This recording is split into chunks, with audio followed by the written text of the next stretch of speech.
আল্লাহু আল্লাহু। শনিবার সপ্তাহের এই দিনটি নিয়ে আমাদের সমাজে প্রচলিত আছে নানা কথা। কেউ একে অশুভ মনে করেন, কেউ আবার মনে করেন এই দিনে কিছু কাজ করা নিষিদ্ধ। কিন্তু পবিত্র কুরআন ও হাদিস এই দিন সম্পর্কে আসলে কি বলে? চলুন জেনে নিই শনিবারের প্রকৃত ইতিহাস, কুরআনের বর্ণনা ও ঐতিহাসিক গুরুত্ব।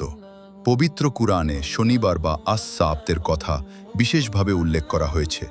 সূরা বাকারার ৬৫ নম্বর আয়াতে আল্লাহ তাআলা বনি ইসরাইল বা ইহুদি জাতির একটি বিশেষ ঘটনার কথা বলেছেন। শনিবার ছিল তাদের এবাদতের দিন, কিন্তু একদল লোক আল্লাহর বিধান অমান্য করে এই দিনেও মাছ শিকারে লিপ্ত হয়। তাদের এই অবাধ্যতার কারণে আল্লাহ তাদের ওপর কঠিন শাস্তি নাজিল করেছিলেন।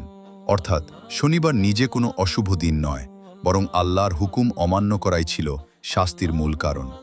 অশুভ বা কুসংস্কার আমাদের মধ্যে প্রচলিত আছে যে শনিবার অশুভ বা এই দিনে কেউ মারা গেলে লাশ পাহারা দিতে হয়।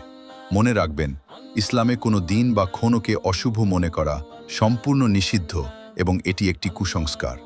মঙ্গল বা শনিবার সবই আল্লাহর সৃষ্টি এবং সব দিনই বরকতময়।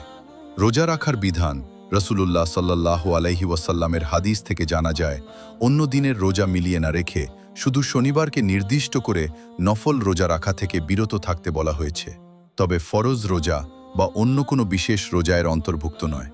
৫. আরবি শিক্ষা। জ্ঞানের আলো ছড়িয়ে দিতে সপ্তাহের এই দিনগুলোর নাম জানাও জরুরি। শনিবারকে আরবিতে বলা হয় আস-সাবত।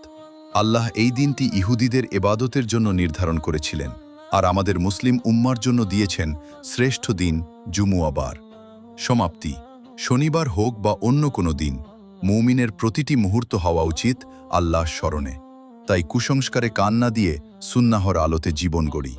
আল্লাহ আমাদের সঠিক বুঝ দান করুন। আমিন।